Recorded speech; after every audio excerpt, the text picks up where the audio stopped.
Mary McBride, BC Cancer Agency. First, thank you to Stats Canada for their continuing leadership in collecting and sharing information for the benefit of society. My question is about the social domains record linkage environment. Can you speak to the timeliness of information that could be available through that environment to address the timeliness concerns of the need for the data? Thank you. I can't give you any specifics. I mean, these are all exploratory options right now. Although I would say they're well out of the theoretical realm, and we're actually swinging hammers on these initiatives. So we're still kind of working out not only in terms of the final methodology, but of course one of the important considerations is the natural evolution of that is, and how do we get it quickly into the hands of users to use this tool. And those are the conversations we're still having. So we're still working out the bugs, but the goal, of course, for this is to make sure that we can get it into the hands, get this tool into the hands of researchers outside of Stats Canada. And that's certainly one of our key priorities in going forward, is greater access to the research community. And I think we've often been criticized in the past in terms of not making data available as quickly as we can. I think we're making leaps and bounds over the last 5 years or so in terms of all the information on our website, unrestricted access, no licensing requirements. We want people to use it, go forward and use it for great things. We're putting more microdata files into our research data centers. So I think there's a lot of good things still to come, and this will be one of them. Thanks, very interesting comments. I have a question for Andrew. You briefly passed on the Care Data initiative in the UK there, and I Googled the BBC page that you briefly showed there, and I would have thought that, well, I can understand there's something called Big Brother Watch that was upset about it, but apparently the Canadian Medical Association, or the British Medical Association, and the health charities were also opposed to this, and I would have thought they would have seen benefits from having a better integrated linked data set for purposes of supporting research. So I wonder if you could comment a bit more on the kind of what was the backlash there, and why would those kinds of potential supporters not be so? Okay, yes, because this has caused considerable sort of reverberation around the UK. I think there are two issues here. Firstly, the way it was done. So this was a Department of Health and Whitehall initiative, which surmised it could use existing legislation to enforce data sharing into a central repository at the Health and Social Care Information Centre in Leeds, and that there was inadequate consultation with the professional groups, not least our medical professional groups. You know, general practitioners have a very strong, trusted voice, and it was almost forced upon them. So I think that was the way of doing it. It should have been more grassroots and consultative, is my view. Secondly, the focus which hit the media, where there were one or two case studies where there was the notion of selling data, and that's a real challenge for us, and that industry partners such as pharmaceutical industry and even the insurance industry were able to access large swathes of these data for ill-defined purposes, and that was a real green light for the media to challenge how unconsented public data were being used. So I think it's fair to say that the colleagues in Wales and Scotland have been keeping our heads down, because we've always tried to take a more consultative approach with, you know, active and frequent engagement with the public about, because we're very privileged to have access to such data sets, and we should never forget that. My colleague said it failed because it was dreamt up by some pointy-head individual in Whitehall.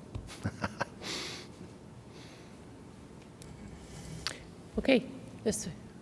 That means you, yeah. yes. Fiona Stanley, Western Australia. I just think this is one of the best sessions. You guys blew me away, and I think this is so exciting, and some of the initiatives that are happening are incredibly important for us to all take home. I have I guess a question or comment for Peter, and then I guess 2 questions for the panel.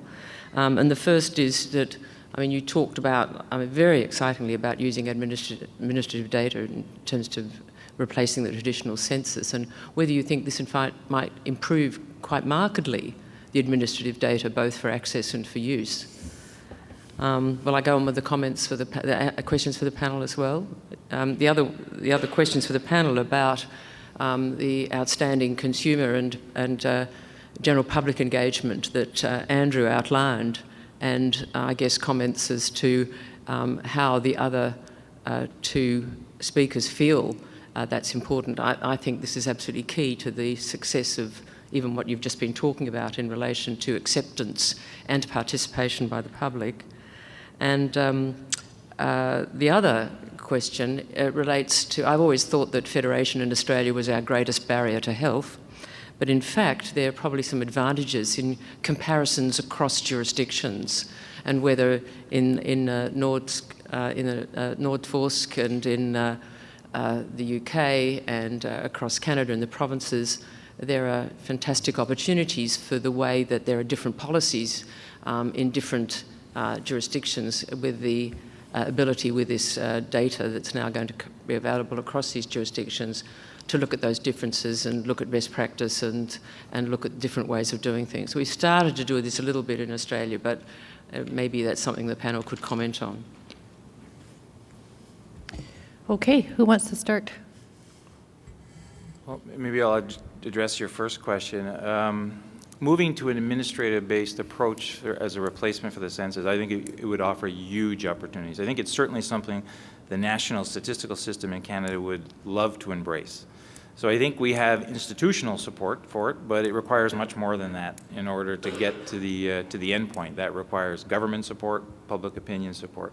I think for the research community, the benefits, the opportunities of this approach in terms of the overall linkages that would be available, in terms of a truly integrated approach across both federal, provincial, and territorial boundaries. Our first goal is we have to get our own house in order, and I'm talking about the federal house. But I've never seen the climate and the discussions as I've seen now.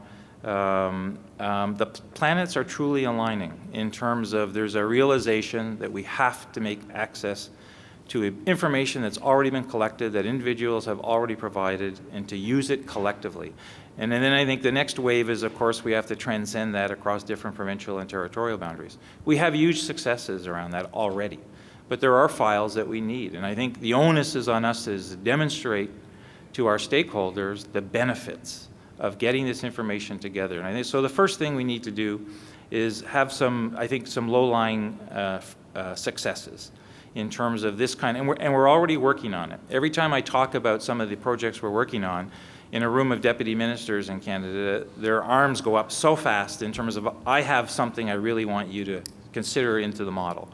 So I think the shame will be on us if we don't strike while the momentum and to move the yardsticks forward.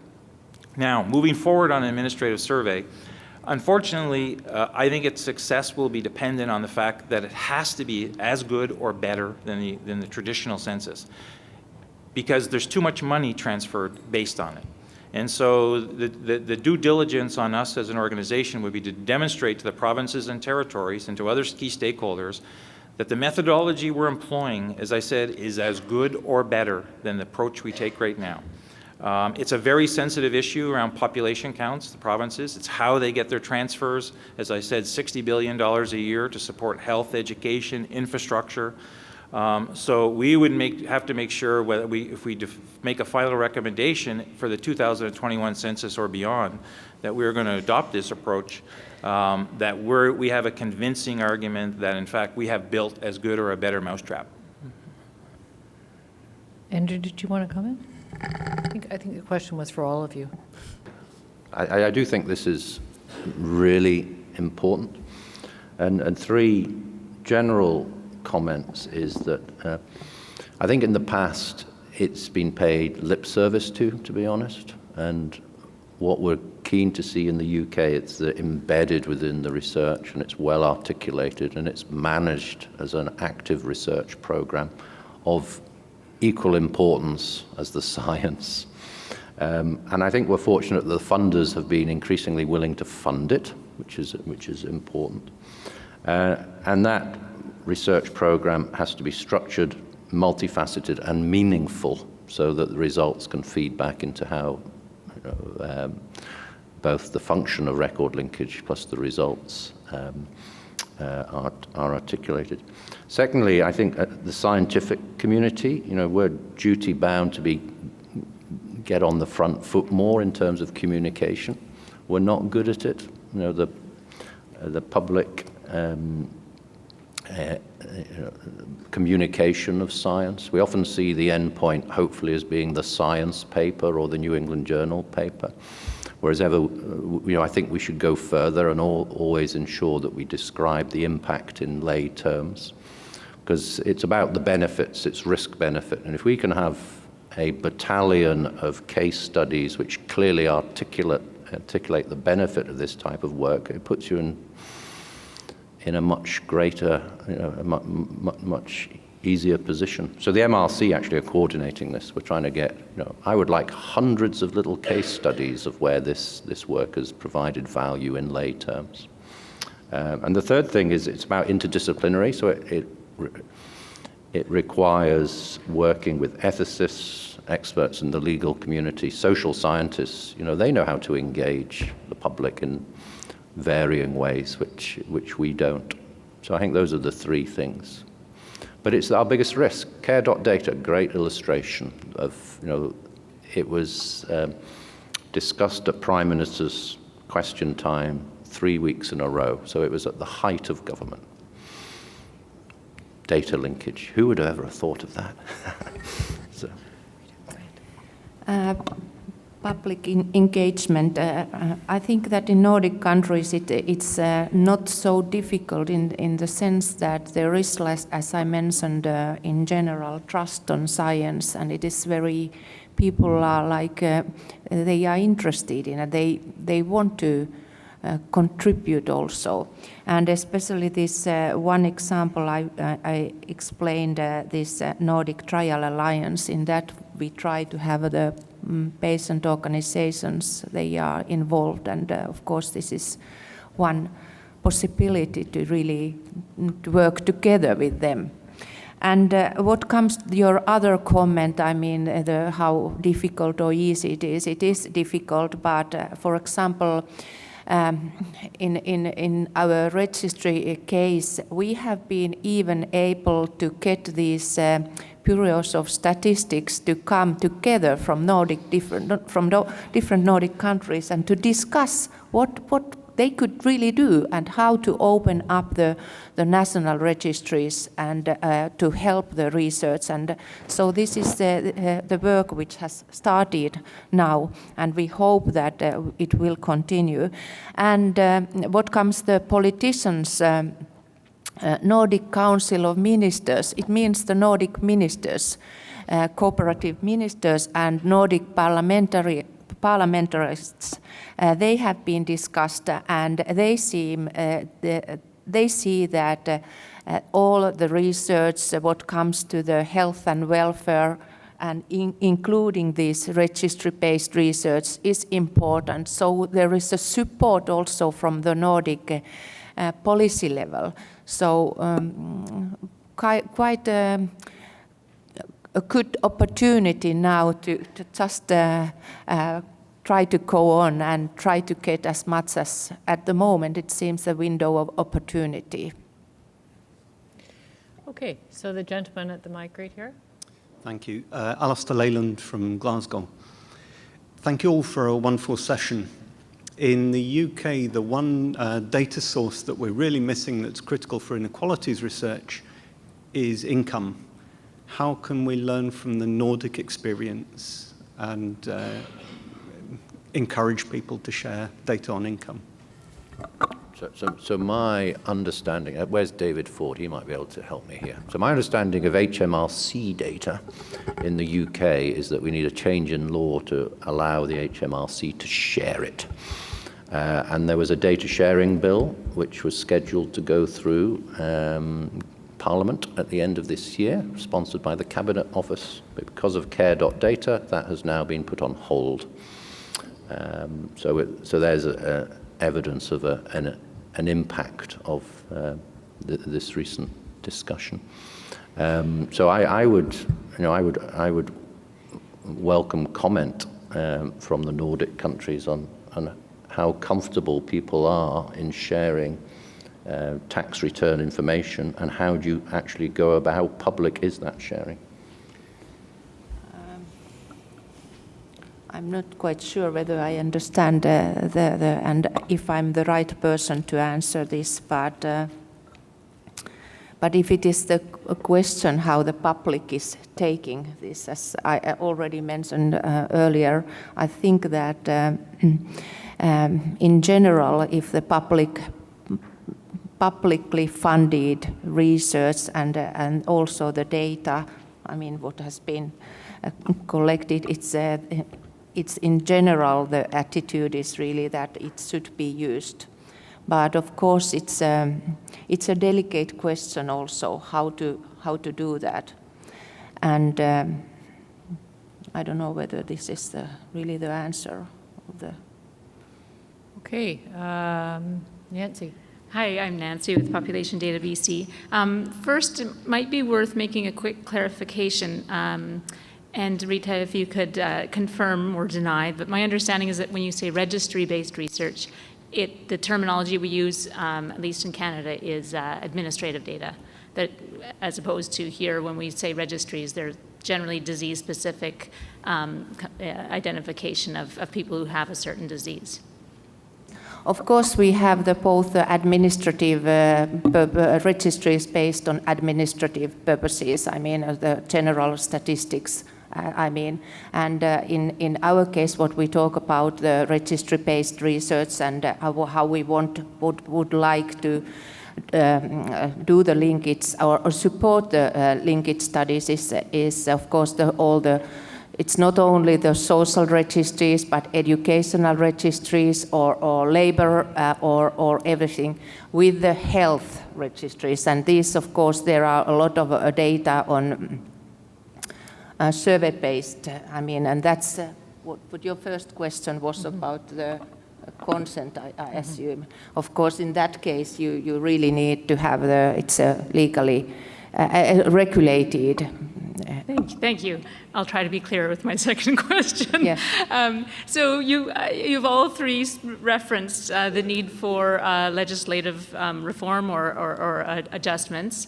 And I was wondering if you could talk at all about what it might look like and whether privacy would be managed differently.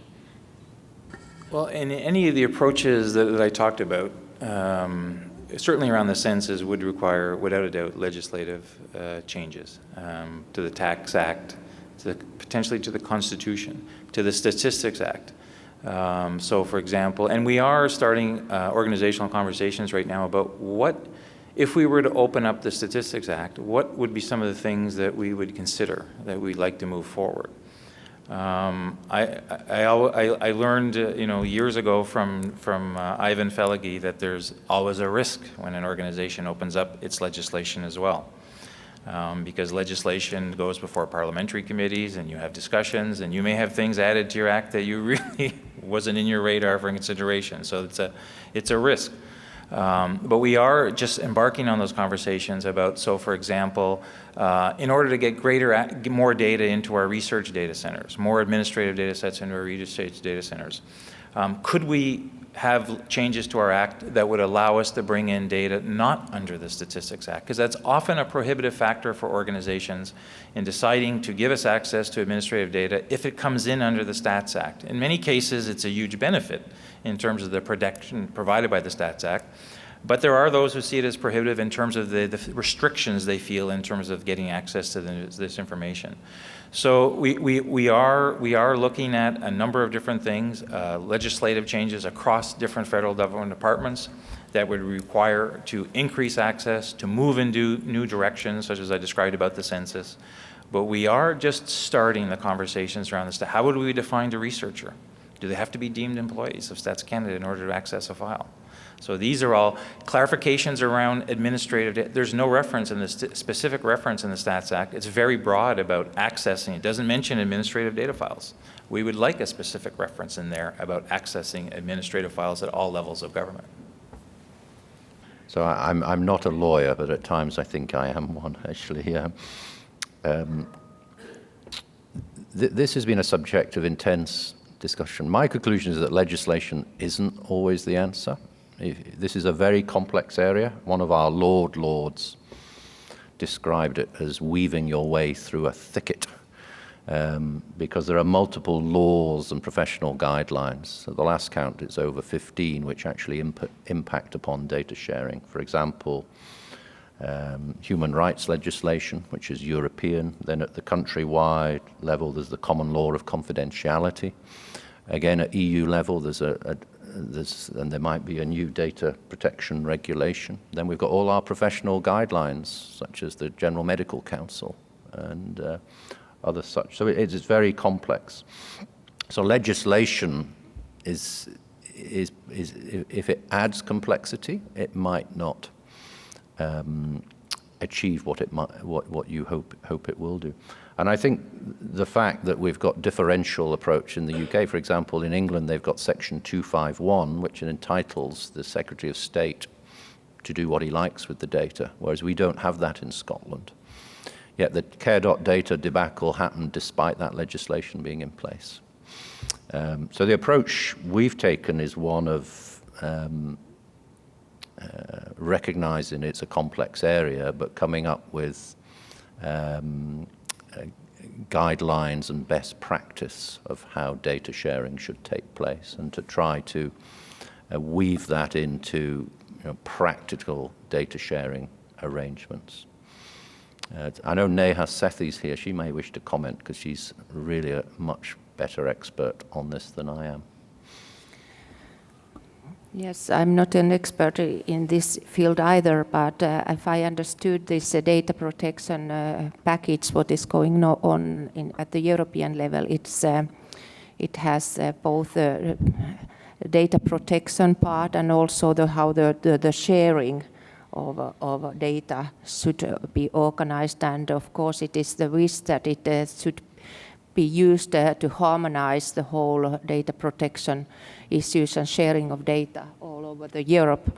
And also, I mean, in the Nordic countries, there has been now started a discussion, I mean, lawyers also, and people in this field to look at how the Nordics could use this opportunity to look harmonize the legislation in this field, so that it would be easier in not to make every 5 different systems and applications and so on, but how to have a common shared system, at least when what it comes to the research, and especially in case of health research.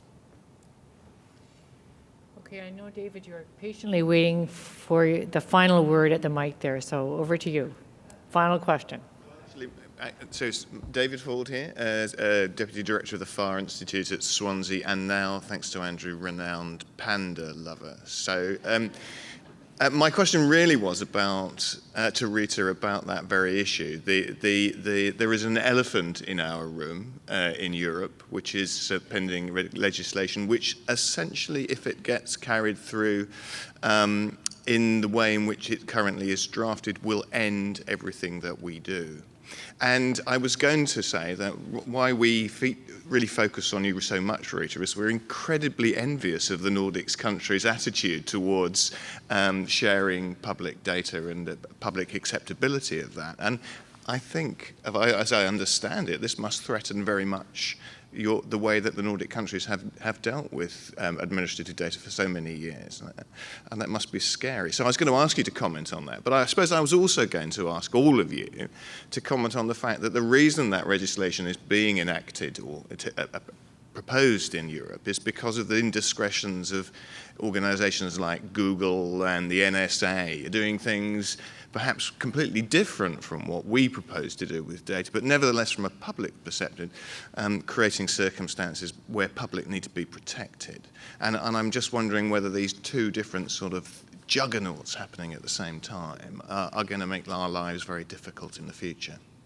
I think that you are completely right. I mean, we know that it's not going to be easy, and that's why there is this discussion what could be done. I mean, not in order to overcome these possible problems, because it's probably not simple. And as we know that the current situation in some of the legislation issues are different in Nordic countries than what if it is how in UK and in Germany and the Netherlands and so on. But here probably it's the long tradition what we already have, as you also mentioned, that there is started now the process to look this issue. Excellent. Any further comments? Sure. Yeah, so this new regulation would be enforceable in all EU states, and one of the key recommendations is that even pseudonymized data would require consent for every use. So it would just stop everything that we're talking about today in its tracks, and we'd all be moving to Canada, which would be, a good thing. So, but I think, I think the Snowden effect and the way data are moving internationally, I think there's a window of opportunity to get our act together, because it's about trust. No, we haven't talked about trust, but this is what this is about. And I think we have to verify not only the benefits of this type of work, but be really clear about the safeguards that are in place to make sure that the trust can be embodied in such a system. So it is about risk-benefit, and it's engaging with the public to really discuss that equation, that public understanding of risk in this space, plus the public understanding of benefit. Because if you speak to people on the street and say, we're sharing data to make your healthcare more safe, effective, and timely, they'll say, carry on and share it, because that's what we want.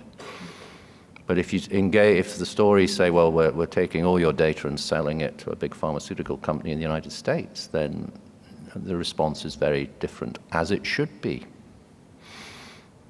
So I think there is a window of opportunity, and we're duty-bound not to squander that.